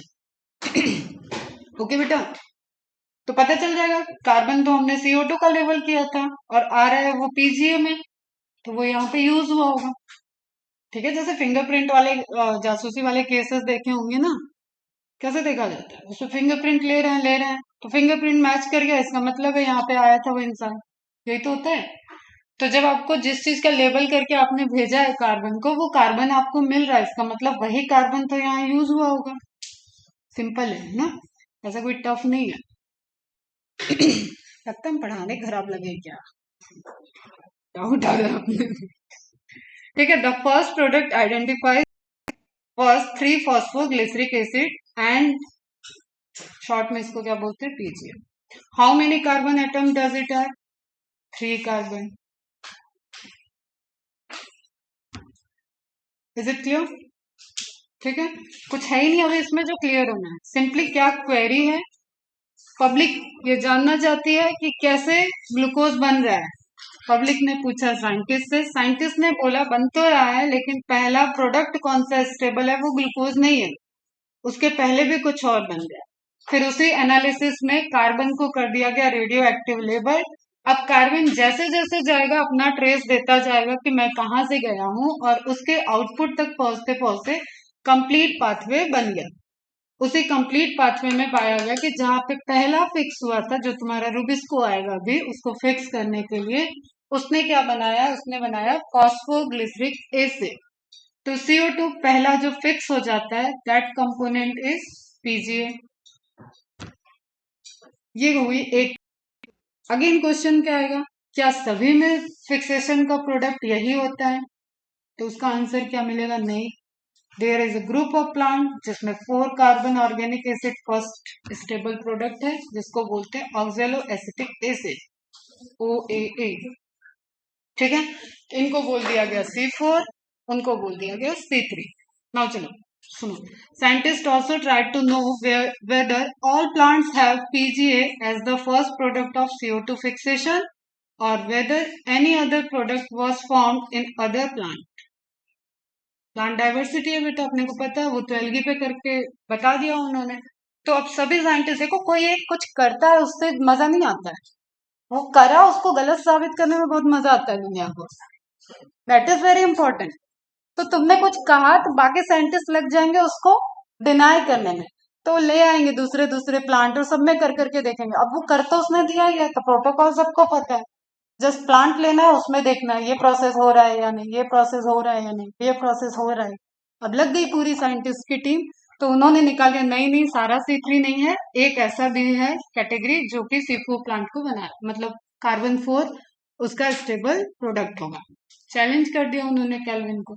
ठीक है, फिर कैल्विन ने और चेक किया, तो उन्होंने ये बता दिया कि C3 पाथवे ही यूनिवर्सल पाथवे है, चाहे आप C4 में करा लो, लास्ट में फिक्सेशन तो C3 के ही थ्रू होगा। ओके बच्चा, तो C4 प्लांट के अंदर भी C3 चलता है, C3 के अंदर तो C3 है ही। फिर एक और हम बताएंगे कैम प्लांट, वहां पे भी C3 चलेगा। तो C3 इस तरीके से क्या हो गया, एसिमिलेशन का यूनिवर्सल पाथवे हो गया। समझ में आया? अभी हम पाथवे पे तो गए नहीं है, थोड़ा सा धैर्य रखो तुम लोग। Experiment conducted over a wide range of plants by the wide range of scientists, ठीक है, led to the discovery of another group of plants where the first stable product of CO2 fixation was again an organic acid, but one which had 4 carbon atoms in it. This acid was identified to be oxaloacetic acid. Since then, CO2 assimilation during photosynthesis was said to be of 2 main types. तब से 2 main type के CO2 assimilation की process हो गई। Those plant in which the first product of CO2 fixation is a C3 acid, C3 का मतलब carbon 3 होंगे, ठीक है, that is PGA, that is C3 pathway. And those in which the first stable product बेटा है ना was the C4 acid, oxaloacetic acid, that plant categorized in C4 plant and pathway. These two groups of plants showed other associated characteristics that we will discuss later. Pathway पढ़ेंगे तो उसमें आएगा फिर. Okay बच्चा, अब आपका एक फंक्शन चलने जा रहा है. आपने इनविटेशन कार्ड भेज रखा है कि CO2 महाराज तुम आ जाओ, तुम्हारी जरूरत है. हम इधर प्रोडक्ट वगैरह बना लिए, ATP NADPH हमारे पास है, सब कुछ हमारे पास है. तो वो इनविटेशन कौन दे रहा है? वो हो जाता है उस फंक्शन का होस्ट, है ना, जो रिसीव करेगा. आप किसी के यहाँ किसी पार्टी में इनवाइटेड हो तो आप यूं ही किसी से तो नहीं मिलने लगोगे, सबको तो जानते भी नहीं होगे. अगर हजारों के नंबर में वहां लोग आए तो आप, या तो आजकल कॉल का जमाना है तो आप कॉल पे पहले ही मैच कर लोगे. हम उस पिलर के पास खड़े हैं, वो वाली जगह पे खड़े हैं, यहाँ पे आ जाओ, तो आपके जो भी नोन है वो आ जाए. लेकिन आप सपोज कि आप सिर्फ दो ही बंदों को जानते हो जिनकी वो पार्टी है, हस्बैंड वाइफ को जानते हो, वहां पे आपको जाना है. तो वो आपको अगर गेट पे नहीं मिले तो you will feel the hesitate. ठीक है, हेजिटेशन होगा. तो उसी तरीके से CO2 को इनविटेशन दिया गया. नाउ CO2 आ रहा है तो who is the acceptor? CO2 को रिसीव करने वाला होस्ट कौन है? ठीक है, दैट इज द क्वेश्चन. समझ में आई? CO2 लाइट रिएक्शन में आया नहीं था, CO2 अब डिफ्यूज होके अंदर आ रहा है डार्क रिएक्शन में. तो CO2 को अंदर लाना है तो पहले तो कोई रिसीव करेगा ना, तो वो तो गैस है, इधर से घूमते हुए उधर निकल जाएगी. Are you getting my point? CO2 तो पहले भी वहां थी ही, लाइट रिएक्शन के टाइम CO2 नहीं था क्या? सोच के देखो, जब लाइट रिएक्शन चल रहा था तो क्या वहां पे CO2 नहीं रहा होगा? CO2 तो रहा होगा ना. CO2 is a gas, atmosphere में है वो. ऐसा नहीं कि लाइट रिएक्शन के टाइम उसने कंबल ओढ़ लिया. तो वो वहां था, लेकिन उसको रिसीव करने वाला आ गया तो वो वहां पे रुक जाएगा. That is simple process. सुनो बेटा अच्छे से, अदरवाइज यहाँ पे जो ट्रिकी क्वेश्चन बनते हैं ना वो सॉल्व नहीं होंगे. Late us now ask ourselves a question that was asked by the scientist. खुद को भी वही पूछो जो साइंटिस्ट से पूछा गया था. were struggling to understand the dark reaction. How many carbon atoms would a molecule have which after accepting fixing CO2 would have 3 carbon of PGA? Simple शब्दों में हम कहें तो साइंटिस्ट को ये क्वेरी चल रही है कि वो मॉलिक्यूल जिसने कार्बन डाइऑक्साइड को रिसीव किया होगा उसके पास कितने मॉलिक्यूल कार्बन के होंगे. क्या है आपके दिमाग में आंसर? अरे एक कार्बन CO2 से आ रहा. पहले क्वेश्चन समझ में आया है नहीं आया? हम कह रहे PGA बना, स्टेबल जो था वो दिख गया साइंटिस्ट को ना, और CO2 एंटर किया. CO2 के पास तो एक ही कार्बन था, PGA में 3 कार्बन है. तो क्वेश्चन ये आ रहा है कि CO2 को रिसीव करने वाले मॉलिक्यूल के पास कितने कार्बन है. अरे जो साइंटिस्ट के दिमाग में आंसर है उतना तो बताओ. 4. क्यों? 1 और 3 में डिफरेंस कितने का है बेटा? 2. तो साइंटिस्ट को भी यही दिमाग में है कि 2 कार्बन का. वो ढूंढने लगे 2 कार्बन का वो मॉलिक्यूल कौन सा है जो कि इसको रिसीव किया है, और 2 अपने कार्बन दिया और एक CO2 का कार्बन लिया और 3 कार्बन कंपाउंड PGA बना दिया. यह आंसर आया था साइंटिस्ट के दिमाग में, बट ऐसा कोई मॉलिक्यूल नहीं था तो वो उनको नहीं मिला. फाइनली उनको जो मिला वो है 5 कार्बन कीटो सुगर. अब तुम पिटोगे यहाँ, फटाफट बताओ व्हाट इज कीटो सुगर.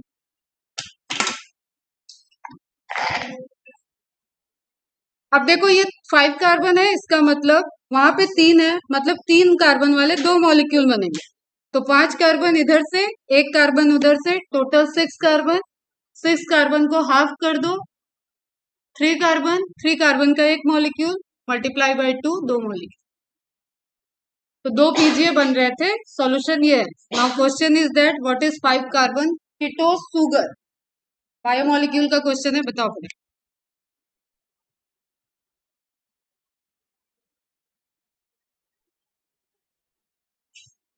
नाम मत बताओ, बस कैरेक्टरिस्टिक बताओ क्या होगा. Why it is keto sugar. Ketone group होगा कहाँ पे? कीटोन ग्रुप कहाँ पे होता है? तो दूसरा ग्रुप कौन सा होता है शुगर का? Group of sugar, group of sugar. जैसे ये कीटोज है तो वो क्या होगा? Aldose sugar. एल्डोज शुगर में CHO ग्रुप होता है टर्मिनल पे, एंड सेकेंड पोजीशन पे कीटोज ग्रुप में C डबल बॉन्ड O होता है, कीटो ग्रुप, इधर हो जाएगा CH2OH। कुछ याद आया? तो that is ketose and aldose. उसमें आपका एक MCQ यहाँ पे मिल गया आपको, जो उससे भी रिलेटेड है, यहाँ से भी रिलेटेड है, कि जो आपको सबस्ट्रेट मिल रहा है कार्बन को रिसीव करने वाला, दैट इज 5 कार्बन कीटोज शुगर।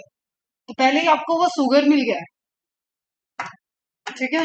इसको आप फिक्स करोगे, मतलब ये कन्वर्ट होगा तो ऑर्गेनिक एसिड बन जाएगा। चलो देखो कैसे बनता है। टेस्टेड इज वेरी अनएक्सपेक्टेडली, क्योंकि अभी आपने देखा था 2 मॉलिक्यूल, आपको भी दिमाग में आया था, साइंटिस्ट को भी यही आया था, तो अनएक्सपेक्टेड रिजल्ट मिल गया उनको, that the acceptor molecule, again MCQ बेटा मार्क करो जरा, एक्सेप्टर मॉलिक्यूल CO2 आ रहा है तो उसको रिसीव कौन करेगा? सिंपली जिसने एक्सेप्ट किया CO2 को वो हो गया एक्सेप्टर मॉलिक्यूल, क्योंकि अब साइकिल चलने जा रही है, केल्विन साइकिल बोलेंगे अपन इसको, एंड साइकिल इज जहां से स्टार्ट हुआ वहीं पे एंड हो जाए, तो RUBP को आपको फ्री करना पड़ेगा।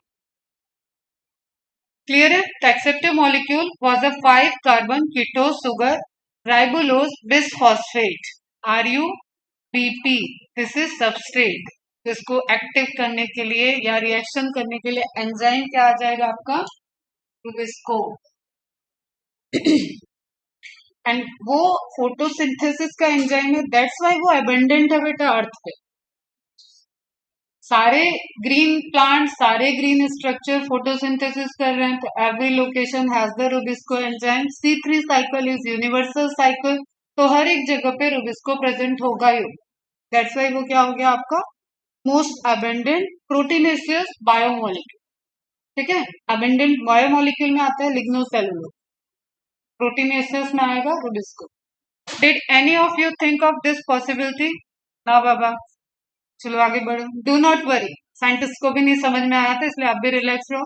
The scientist also took a long time and conducted many experiment to reach this conclusion. They also believed that since the first product was a C3 acid, the primary acceptor would be a 2 carbon compound. They spent many years trying to identify 2 carbon compound before they discovered 5 carbon RUBP. This is substrate beta, I again repeat. CO2 को receive करेगा, और अभी जितना अभी तक पढ़े हो उसको आप शॉर्ट में ऐसे लिख सकते हो, PGA बन रहा है। ओके, सिंपल एकदम। सबस्ट्रेट की तरह वर्क कर रहा है, कार्बन डाइऑक्साइड को एक्सेप्ट किया है, कौन एंजाइम है क्या है अभी वो हम सब ये सब नहीं बता रहे हैं, सिंपली हमने क्या बताया, जो आपके थ्योरी में लिखा हुआ कि फर्स्ट 3 कार्बन एलिमेंट बनना है, that is PGA। Okay, the primary acceptor,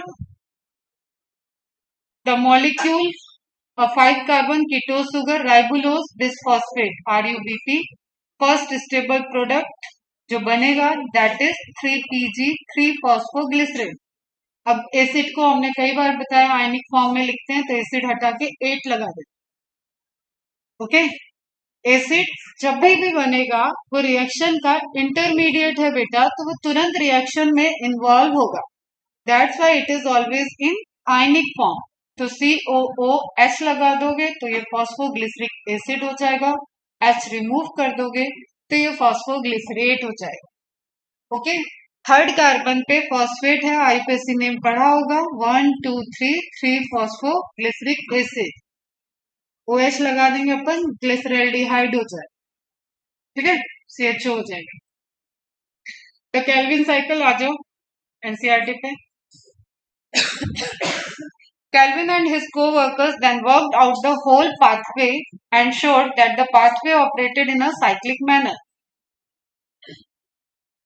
already हम बताएं साइक्लिक का मतलब जहां से स्टार्ट वहीं पे खत्म हो।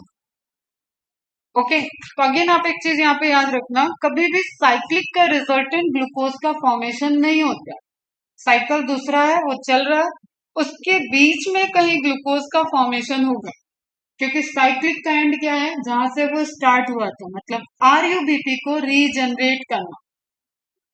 फोटोसिंथेसिस के डार्क रिएक्शन का एंड कहाँ होता है, ग्लूकोज सिंथेसिस पे नहीं होता है। अगेन सुनो इस चीज को ध्यान से, ग्लूकोज की सिंथेसिस कहीं इंटरमीडिएट में हो रही है।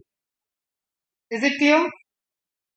फोटोसिंथेसिस के डार्क रिएक्शन का एंड स्टेप क्या है, रीजनरेशन ऑफ आरयूबीपी। देखो इसको ऐसे समझो, सिंपल सिंपल लैंग्वेज, आप कहीं गए हो, शादी ब्याह चल रहा है, उसमें जो होस्ट है बेचारे के मतलब अंकल जी की बेटी की शादी हो रही है, अंकल जी परेशान है, शादी वाले लड़के वाले अलग नाटक कर रहे हैं, मेहमानों को अलग सिफारिशें चाहिए, ठीक है, आप हमें नहीं पूछ रहे हैं, आप हमें नहीं पूछ रहे हैं, ये भी चलता रहता है। तो अंकल जी अगर एक ही को लेके चले जाएंगे तो दूसरे को रिसीव कौन करे?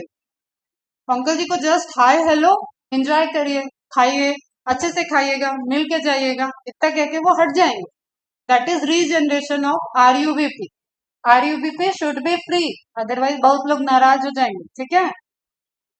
बस अब इससे ज्यादा हम नहीं समझा सकते।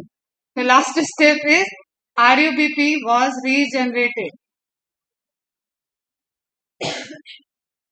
अब फोटोसिंथेसिस को जितने भरम लेके आए होंगे सब धीरे धीरे टूट रहा होगा, छोटी क्लास से टूटे होंगे ना कई सारे भरम, ऑक्सीजन कहाँ से आ रहा है, वाटर का रोल क्या है, फोटोसिंथेसिस का लास्ट स्टेप क्या है, फोटोसिंथेसिस का मेन प्रोडक्ट क्या है। तो उसी तरीके से टूटने दो, लेकिन एग्जैक्ट प्रोसेस तक पहुंच जाए। Let us now see how the Calvin pathway operates and where the sugar is synthesised. ठीक है, ये लेटेस्ट बड़ा खतरनाक होता है। Let us consider, let us suppose, let us this, let us that. ठीक है, तो जब भी आएगा तो वहां पे आपको समझना है कि ये क्या कंडीशन देने जा रहा है। Let us at the outset understand very clearly that the Calvin pathway occurs in all photosynthetic plants. That's why I said it is universal. It does not matter whether they have C3 or C4 or any other kind of pathway. Finally जो reaction complete होगा वो तो C3 cycle से ही होगा। इसको आप mark कर लेना, ये आपको मैं बाद में रिलेट भी कराऊंगा। फॉर ईज ऑफ अंडरस्टैंडिंग, कठिन है लेकिन उसको समझने के लिए, the Calvin cycle can be describe under 3 stages: carboxylation, reduction, regeneration. अब जिसने ये 3 स्टेप गलत किया ना टेस्ट में, उसको तो मैं क्लास में ना निकाल ही दूं, वो बायो भूल ही जाए इसके, अगर ये 3 स्टेप का सीक्वेंस नहीं याद हो। CO2 एंटर किया, that is carboxylation, organic acid का बनना, उसके बाद वो रिडक्शन हो रहा है, जब जब उसमें आपका NADPH2 का H यूज हो जाएगा और दूसरे मॉलिक्यूल में वो H ऐड हो रहा है, रिडक्शन होगा और उसके थ्रू ग्लूकोज बन जाएगा। तो रिडक्शन वाले प्रोसेस से ग्लूकोज बन जाता है। क्लियर है? एंड रीजनरेशन लास्ट स्टेप है, किसको बनाना है दोबारा, आरयूबीपी। समझ में आ रहा है? तो फोटोसिंथेसिस ऐसे वैसे चीजें नहीं बेटा, बहुत अच्छे से समझो इसको। और इनफेक्ट हम तुम्हें अगर यहाँ और रुला दे तो हम ये बोले यहाँ ग्लूकोज भी नहीं बनता, इस साइकिल से ग्लूकोज भी नहीं बनता। ग्लूकोज कहाँ बनता है, साइटोप्लाज्म में। और ये रिएक्शन तुम कहाँ पढ़ रहे हो, स्ट्रोमा में। ठीक है, तो स्ट्रोमा से ट्रांसपोर्ट होके आएगा और बाहर बनेगा ग्लूकोज। तो धीरे धीरे जाना मेडिकल बायोकेमिस्ट्री तक, then you will realise the complexity of reactions. Okay, लेकिन चलो अभी जो है वो है आपका केल्विन साइकिल को आपने 3 स्टेप में डिवाइड कर दिया। CO2 को लेना, कार्बोक्सिलेशन ऐड कर देना दूसरे मॉलिक्यूल में, आरयूबीपी में ऐड कर, एंड देन रिडक्शन, जिसमें आपकी केमिकल एनर्जी और रिड्यूसिंग पावर जो आया था लाइट रिएक्शन से वो यूज हो जाएगा। And lastly regeneration, again ATP use होता है, रीजनरेशन ऑफ आरयूबीपी। एकदम पेशेंस के साथ रहो, छोड़ने वाले तो हम है नहीं, दिखा दें हम पहले ही कि हम कौन से रिएक्शन तक पहुंचाएंगे।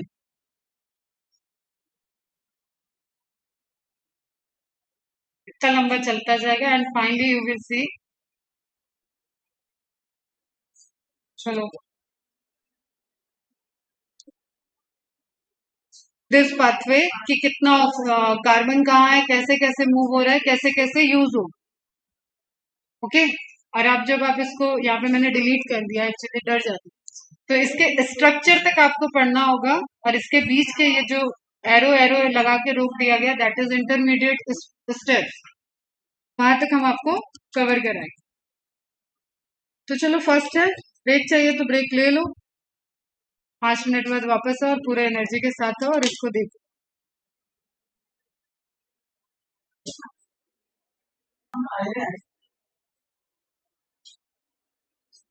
ठीक है, पहले तो अपने एनसीईआरटी की इमेज को कंप्लीट कर लो, टेबल वगैरह देख लो इसके। RuBp 1,5 बिस फॉस्फेट का मतलब 2 पोजीशन है, 1 कार्बन और 5 कार्बन पे फॉस्फेट है, that's why bis phosphate diphosphate एक ही बात। Carboxylation, this is process. मैं कुछ चीजें लिख रही हूँ बेटा, फटाफट आप लिखो। सबस्ट्रेट, ठीक है, CO2 एटमॉस्फेरिक CO2 आ रहा है, एंटर कर रहा है, वाटर तो प्रेजेंट है, स्टोमा में वाटर है। 3 phosphoglycerate, that is intermediate 3 carbon PGA। Okay, reduction हो रहा है, ATP और NADPH यूज हो रहा है। ट्रायोस फॉस्फेट आएगा धीरे धीरे, फिर बात करेंगे इसके बारे में। And then regeneration, this is step, this is again process है ये। कोई इंटरमीडिएट प्रोडक्ट नहीं लिखा, आपको ये नहीं समझना है कि इस रिएक्शन में प्रोडक्ट लिख रहे हैं, this is product, this is intermediate product. Okay, and regeneration, this is again process, किसका रीजनरेशन हो रहा है, RuBp का। इसके नीचे पैराग्राफ को देखो, the Calvin cycle proceeds in 3 stages, carboxylation during which CO2 combines with RuBp, okay, reduction during which carbohydrate is formed, this is MCQ, carbohydrate किस स्टेज में फॉर्म होता है, PYQ है बेटा। तो इन तीनों में से ऑप्शन देगा तो रिडक्शन, देखो यहीं पे आपका आगे जाके इसने डायरेक्ट सुक्रोज स्टार्च लिख दिया है, देयर इज समथिंग जो ग्लूकोज के फॉर्मेशन में रोल प्ले करेगा, ग्लिसरॉल्डिहाइड 3-फॉस्फेट, है ना बेटा। At the expense of photochemically first step light reaction made ATP and NADPH2, and third is regeneration during which the CO2 acceptor RuBp is formed again, regenerate, so that the cycle continues। अब आप अगर ये सोचते हो कि ये cycle क्यों continue होनी चाहिए, तो हम आपको ये बता दें, एक मॉलिक्यूल ग्लूकोज को बनाने के लिए ये साइकिल अपने आप में 6 बार चलेगी, तब साइकिल का एक ग्लूकोज बनता है।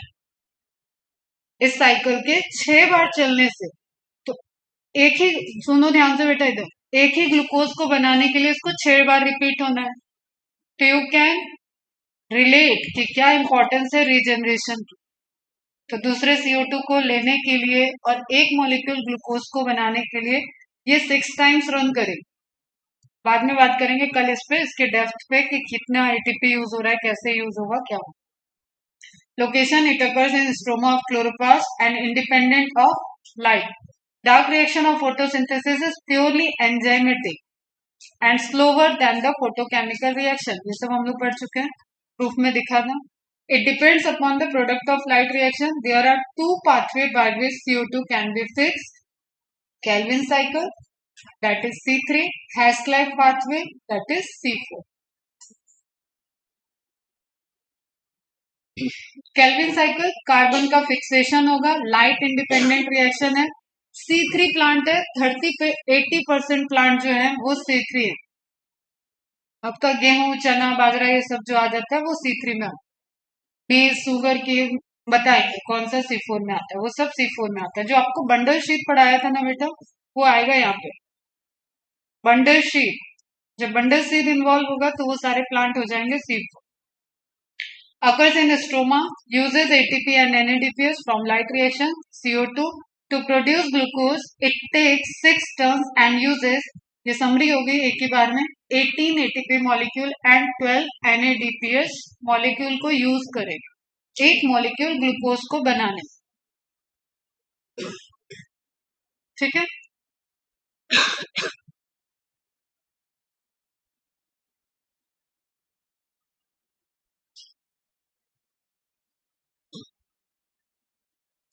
What is the Calvin cycle for?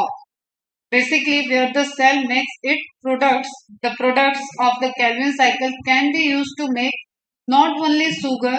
अब आपको यहाँ पे कुछ और भी बनाना है. देखो, जो भी आप बायोमोलिक्यूल की बात कर रहे हो ना, that is not possible to generate if photosynthesis doesn't take place. Simple सी बात. एक प्लांट के अंदर भी प्रोटीन, फैट और लिपिड कुछ नहीं बन सकता अगर फोटोसिंथेसिस नहीं होगा, क्योंकि सारे डिफरेंट पाथवे जो है, प्रोडक्ट जो है, वो ग्लूकोज के फॉर्मेशन पे ही डिपेंडेंट है और ग्लूकोज के ही फिर मॉडिफिकेशन और बीच के जो ऑर्गेनिक एसिड हैं उनके यूज होने की वजह से बनते हैं. तो every biomolecule is related to glucose. तो ओनली शुगर नहीं बनता है इससे, जो भी शुगर बन रहा है उससे अनदर प्रोटीन, लिपिड सब कुछ बन सकता है.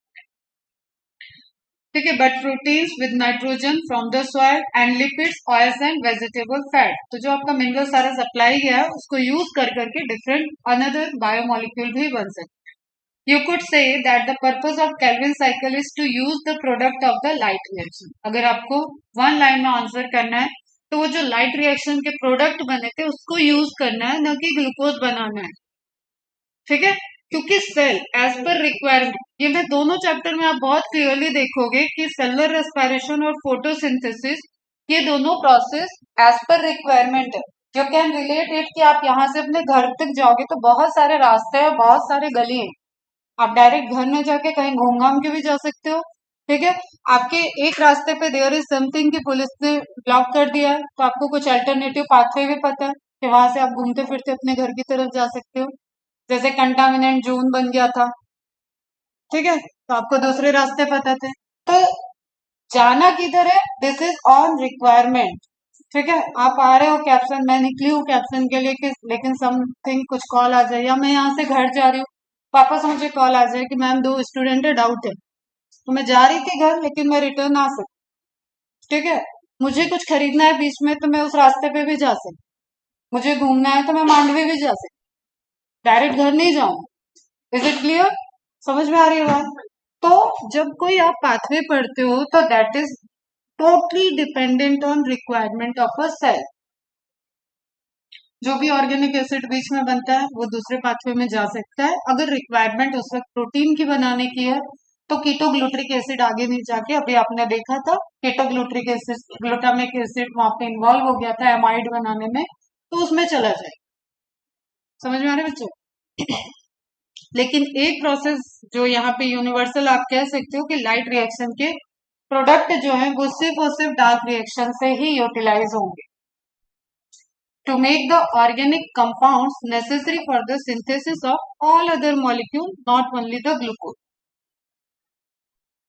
In the Calvin cycle, carbon atom in the form of carbon dioxide are bonded together to make organic compound. That process of fixing carbon is referred to as carbon fixation.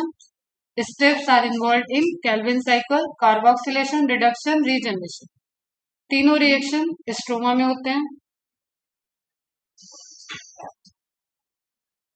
ठीक है.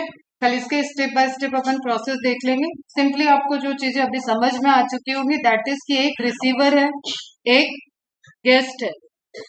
ठीक है. Guest यहाँ पे CO2 है, बाकी खाना पीना जो बन चुका है, तैयारियां हो चुकी है, दैट इज ATP, NADPH के स्टॉल लगे हुए हैं. ओके. इस गेस्ट को अब फिक्स कर देना है, इधर ही उसको रोटेट कराते रहे और यहां से उससे ग्लूकोज और सुक्रोज को बना लेना. ठीक है. या अदर मॉलिक्यूल. देन जो उसको रिसीव किया उसको रीजनरेट करना. तो first is carboxylation, addition of carbon dioxide is carboxylation. Reduction, reduce कर देना है उसको. एंड फॉस्फोराइलेशन आप देखेंगे प्रोसेस के टाइम, तब आपको सारी बातें. Is it clear? तो ये एक आप समरी थोड़ा दिमाग में रख के आइए कल, और इसके बाद आप इस रिएक्शंस के डिटेल्स पढ़ लो, कैसे कन्वर्जन हो रहा है. जो नहीं दिया है वो भी इंटरमीडिएट प्रोडक्ट भी देखो. चलो बाय बाय. चलो.